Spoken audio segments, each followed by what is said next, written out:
ब्रह्म मुहूर्त में प्रत्येक प्राणी को उठना चाहिए। ब्रह्म मुहूर्त माने 4:30 से 5:30 के बीच का समय। ये समय इतना सुंदर होता है महाराज।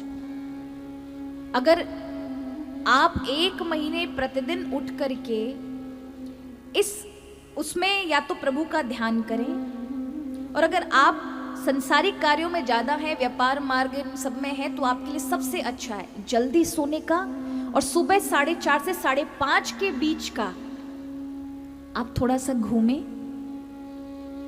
20 से 25 मिनट शरीर को थोड़ा हिलने डुलने का जो छोटा मोटा एक्सरसाइज और आसन वगैरह वो करें, थोड़ा सा ध्यान करें, प्राणायाम करें।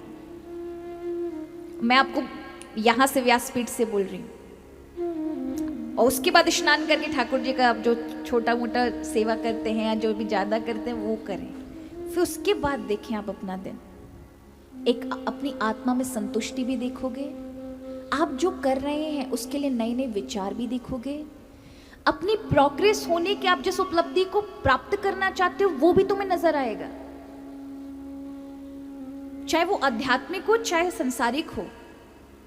लेकिन इसके लिए आपको थोड़ा सा कर्तव्य परायण होना पड़ेगा। आलस अगर रखा रहा मन में तो वो नहीं कर पाओगे।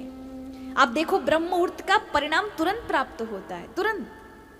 आरंभ में 1-1.5 महीने तो थोड़ा सा आपको मानसिक रूप से थोड़ा सा वो बनाता है, सुंदर बनाता है, आपका मन बुद्धि सब एकदम स्वच्छ पवित्र, फिर आपके कर्म पर उसका परिणाम प्राप्त होता है।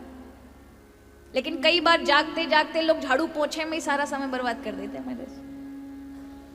लोगों को पता ही नहीं होता ब्रह्म मुहूर्त का उपयोग कैसे करें। झाड़ू पोछा जल्दी जल्दी सब काम फ्री करके फिर चले, ये भी अच्छा है, पर मैं ये कहूंगी ब्रह्म मुहूर्त का उपयोग अपने लिए करो। ये समय तुम्हारे लिए है, संसार के कार्य के लिए पूरा दिन है। सुबह 6 बजे से लेकर के बाकी के दिन के 12 बजे सारे तुम्हारे काम ही चालू कर रहे तुम्हें।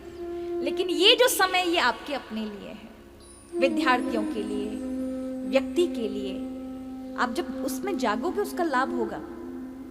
कई बार लोगों की, कुछ बहुत कम लोग होते हैं जिनकी आंखें ठीक 3 बजे से लेके 3:30 के बीच में 3:23, 3:21, 3:25 इस पर खुलती हैं।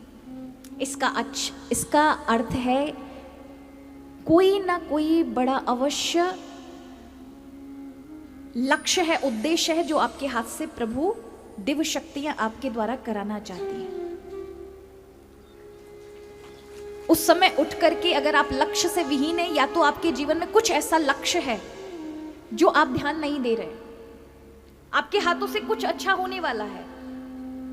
और ये क्यों होता है? क्योंकि दिव्य शक्तियां आप में प्रवेश करना, आपके अंदर क्षमता देख रही हैं, इसलिए आपको जागृत करती है।